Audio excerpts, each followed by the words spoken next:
Finland কোন মহাদেশে অবস্থিত? ইউরোপ মহাদেশে।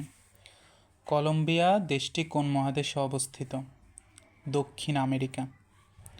মিশর কোন মহাদেশে অবস্থিত? আফ্রিকা। মেক্সিকো দেশটি কোন মহাদেশের অন্তর্গত? উত্তর আমেরিকা। লিবিয়া কোন মহাদেশে অবস্থিত? আফ্রিকা। সেনেগাল কোন মহাদেশে অবস্থিত? আফ্রিকা। কোনটিকে ইউরেশিয়ান রাষ্ট্র হিসেবে বিবেচনা করা হয়?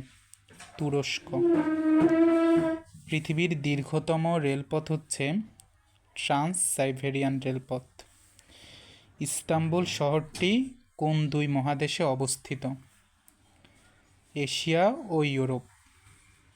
গ্রিনল্যান্ড কোন মহাদেশে অবস্থিত?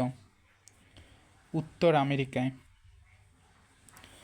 বিশ্বের রাজধানী বলা হয় কোন নগরীকে? New York. কোনটি শ্বেতহস্তির দেশ নামে পরিচিত? থাইল্যান্ড। কোন দেশকে দ্বীভরের দেশ বলা হয়? নরওয়ে। কোন শহরকে সাত পাহাড়ের দেশ বলা হয়? রোম। সুবর্ণভূমি কোন দেশের বিমানবন্দর? থাইল্যান্ডের সুবর্ণভূমি বিমানবন্দর। সমুদ্রের বধূ এই ভৌগোলিক উপনামটি কোন দেশের? গ্রেট ব্রিটেনের। আইসল্যান্ড হল আগুনের দ্বীপ।